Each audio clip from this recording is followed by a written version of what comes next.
Les montagnes russes de la Porta. Le club vit en perpétuel mouvement. Équipe première, Camp Nou, dédicace, inscription, Nike. L'année 2024 se termine par un sentiment pour Barcelone de je veux et je ne peux pas. La Porta et son projet vivent sur des montagnes russes dangereuses dans lesquelles vous montez et descendez à une vitesse vertigineuse. La première équipe est le représentant le plus clair. L'année a commencé à un bas niveau, Xavi annonçant qu'il quittait le banc à la fin de la saison en raison de mauvais résultats. Cependant, la décision a provoqué une réaction évidente qui a fait penser aux plus trompés que le Barça pouvait tout gagner. Le marasme avec Xavi. L'équipe s'est effondrée en seulement 2 mois pour terminer la saison sans titre et Laporta a limogé l'entraîneur après que les deux aient reculé et accepté que Xavi reste sur le banc. La chute a été totale, dans le club et les supporters. Mais Flick est arrivé avec Lamine Yamal et ses garçons et l'équipe a de nouveau volé. Le meilleur moment avec Flick. En seulement 2 mois, le Barça s'est installé à Disneyland, leader de la Liga et émerveillant toute l'Europe avec son football. Un bonheur de courte durée car en novembre, la descente sur les montagnes russes a commencé et les Blaugrana ont perdu en 7 matchs tout ce qu'ils avaient gagné au début. Le drame des inscriptions. L'équipe connaît des hauts et des bas, tout comme le club. Laporta a déclaré cet été qu'il n'était pas dans la règle du 1h1 parce qu'il ne l'avait pas voulu. Un bon 3 points a été lancé parce que maintenant, 4 mois plus tard, ils ont dû aller au tribunal pour voir s'ils pouvaient inscrire Olmo et Pau Victor. Loin derrière, les leviers et les grosses signatures de Lewandowski, Rafinha ou Koundé. Le Camp Nou n'est pas prêt. Avec le nouveau Camp Nou, il y a aussi un va-et-vient continu. Après avoir annoncé en grande pompe qu'il serait de retour maintenant, la réalité est que l'équipe n'a pas de nouveau stade, et sauf miracle, elle n'en aura pas avant la saison prochaine. La faute, selon Laporta, les impondérables. Le contrat de Nike a également connu des montagnes russes. Tout a failli s'effondrer. Mais ensuite, le surprenant médiateur et commissionnaire d'Arendin est venu le réparer. Dani Olmo. 2024 a été une année inoubliable. Il a réalisé certains de ses grands rêves en 2024. Il a remporté le championnat d'Europe, signé au Barça, mais prévient dans Marca, il a beaucoup plus de désir. Dani Olmo a connu une année 2024 très intense. De grandes émotions, d'excellentes expériences historiques et surtout de rêves réalisés. Il a réalisé certains de ses fantasmes lorsqu'il atteignait à peine 1 mètre de hauteur. Dès son plus jeune âge, il est lié au ballon, son amour pour le ballon court dans sa famille. Son père, Mikel, est un ancien joueur et entraîneur, et son frère aîné, Carlos, est également footballeur. Le plus jeune de la saga aspirait à faire ses débuts avec le Barça et l'équipe nationale, et à remporter des titres avec eux. Et il l'a fait cette année, ce qui l'a marqué. Mais comme il l'explique à Marca, il a encore d'autres souhaits à réaliser. 2024 a été une année que je n'oublierai jamais. Cela m'a donné la chance de gagner un titre avec l'Espagne et de rentrer chez moi avec le maillot du Barça, explique le meneur de jeu de 26 ans originaire de Terrassa. Dani Olmo est arrivé à Barcelone dans l'étape B de El Alvin, en 2008. Il a fait partie de la Masia pendant 6 ans, jusqu'à ce qu'en 2014, il se rende au Dinamo Zagreb. Mais presque depuis son départ, le club a été ambitieux pour son retour car dans l'équipe croate, dans laquelle il a remporté, entre autres, 5 championnats, il a confirmé la grande qualité qu'il avait. Les entraîneurs du Barça l'ont suivi depuis son départ, et les rapports étaient tous exceptionnels.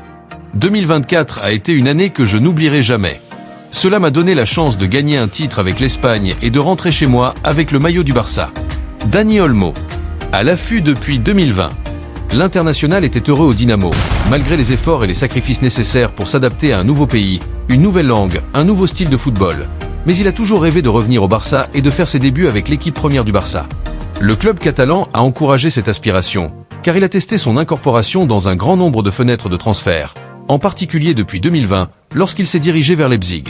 Le prix élevé du footballeur catalan l'a empêché de se concrétiser, malgré sa volonté de revenir. Mais l'été dernier, toutes les parties sont finalement parvenues à un accord.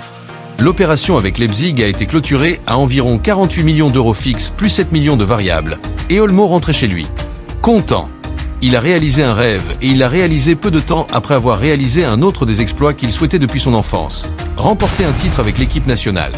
Dani Olmo, international senior depuis novembre 2019, a non seulement remporté le championnat d'Europe avec le contre de Luis de la Fuente, mais a également été l'un des meilleurs buteurs du tournoi avec 3 buts. Cody Gakpo, Harry Kane, Jamal Musiala, Georges Mikotadze et Ivan Schranz ont tous marqué le même nombre de buts. Le joueur de Terrassa a débuté en finale contre l'Angleterre, et en plus de se démarquer en tant que buteur, il a délivré 2 passes décisives dans le tournoi européen des nations. Cette année a été très spéciale, mais ce n'est que le début. Je sens qu'il y a encore beaucoup à faire, déclare le meneur de jeu. L'ambition est l'un des traits de caractère d'Olmo qui explique sa carrière réussie et les réalisations qu'il a accomplies dans sa carrière et cette année qui est sur le point de se terminer. Cette année a été très spéciale, mais ce n'est que le début. J'ai l'impression qu'il reste beaucoup à faire. Son inscription tardive en raison des problèmes de fair-play du Barça, qu'il a à nouveau pour janvier, et des blessures l'ont empêché d'avoir plus de continuité dans l'équipe du Barça. Mais malgré ces circonstances, le footballeur catalan polyvalent, sous contrat jusqu'en juin 2030, a participé à 15 matchs, 11 en Liga et 4 en Ligue des Champions, a marqué 6 buts, 5 en tournoi national et 1 en tournoi européen, et délivré une passe décisive en compétition continentale. Hansi Flick, qui s'est mis d'accord avec le club et la direction sportive pour conclure sa signature parce qu'il le connaissait très bien de son passage en Allemagne, le considère comme un homme important dans son schéma et un titulaire clair dans le 11. S'il est en forme, le milieu de terrain offensif est à lui. Je veux gagner des titres avec le Barça et avec l'équipe nationale. 2024 a été une grande année pour Dani Olmo, même si la dernière ligne droite de la Liga de Barcelone n'a pas été comme prévu pour le vestiaire du Barça. Mais l'homme de Terrassa n'abandonne pas. Il ne l'a jamais fait. Et en 2025 et dans le reste des années, il veut continuer à réaliser ses rêves. Je veux gagner des titres avec le Barça et avec l'équipe nationale, dit-il. Il sait que le travail et l'ambition ne sont pas négociables pour atteindre des objectifs, et il est prêt à en payer le prix parce qu'il est heureux. Il est rentré à Barcelone, il est rentré chez lui. Dani Olmo a remporté de nombreux succès tout au long de sa carrière, bien qu'il n'ait que 26 ans, et de nombreux titres qu'il a remportés l'ont été avec l'équipe nationale espagnole.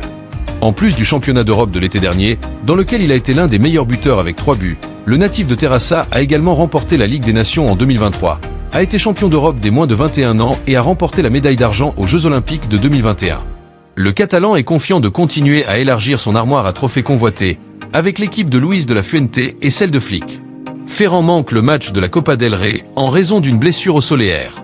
Le Valencien ne sera pas contre Barbastro et est incertain pour la demi-finale de la Supercoupe d'Espagne contre l'Athletic Club. Ferran Torres a terminé le match contre l'Atlético de Madrid en raison d'une gêne musculaire. L'attaquant valencien a subi des tests médicaux qui confirment qu'il souffre d'une petite blessure au soléaire de la jambe droite. La blessure n'est pas grave, mais elle l'exclut pour le choc de la Copa del Rey le 4 janvier contre Barbastro et le rend incertain pour la demi-finale de la Supercoupe d'Espagne contre l'Athletic Club le 8 janvier. L'absence de Ferran rejoint Hansi Flick qui perd une autre ressource importante en attaque. Le rapport médical est rédigé par Ter Stegen, Bernal et Christensen. La blessure survient au pire moment pour Ferran qui vivait un moment doux. Cette saison, il a disputé 16 matchs entre la Liga et la Ligue des Champions et vient de marquer 4 buts en 5 matchs. Casado. Cette équipe nous donne quelque chose à voir grand si nous corrigeons les erreurs qui nous ont tués lors des derniers matchs. Le milieu de terrain du Barça est confiant de remporter des titres avec Barcelone cette saison. Marc Casado a été l'une des grandes révélations de Barcelone jusqu'à présent cette saison. Le footballeur a gagné la confiance de Flick et est devenu un titulaire régulier au cours de ces 4 mois. Casado est convaincu que cette saison, l'équipe remportera un titre, mais il est conscient que les performances de ces derniers matchs doivent être améliorées, comme il le dit dans une interview accordée à Mundo Deportivo. Je pense que cette équipe vous donne à voir grand. Et je pense que l'important est, avant tout, de corriger ces erreurs qui nous ont un peu tués ces derniers jours de la Liga et de savoir ce que nous faisons de mal pour pouvoir le changer, a déclaré Casado. Le footballeur est conscient qu'il doit s'améliorer à bien des égards. Surtout dans le but, tant individuellement que toute l'équipe, nous avons des choses à améliorer et personnellement, je dirais que je dois améliorer le but. Parfois, mes coéquipiers plaisantent même en disant que je ne marque jamais de but. Espérons qu'en 2025, quelqu'un arrivera. Sur le terrain, son coéquipier et Pedri qu'il a toujours à ses côtés. Il est clair que Pedri est l'un des meilleurs joueurs du monde. Je pense qu'il est l'un des meilleurs à son poste et il le montre à chaque match. Cela facilite grandement mon travail sur le terrain. Jouer avec rend tout plus facile. Et je suis très heureux de pouvoir partager le milieu de terrain avec lui. C'est ainsi que se déroule le Camp Nou, un processus lent. Il y a très peu de chances que l'équipe y retourne cette saison. Barcelone a confié à l'IMAC le projet SP Barça pour la construction du nouveau Camp Nou. C'était une décision surprenante car l'entreprise turque n'était pas l'un des grands acteurs du secteur. Le conseil a défendu son choix en raison de son faible prix et parce qu'il garantissait que l'équipe serait en mesure de rejouer ses matchs en janvier 2025. Le stade ne serait pas terminé, il aurait une capacité de 60 000 spectateurs, mais des matchs de football pourraient déjà être joués. Les choses ne se sont pas déroulées comme prévu et les prévisions ne sont pas du tout prometteuses.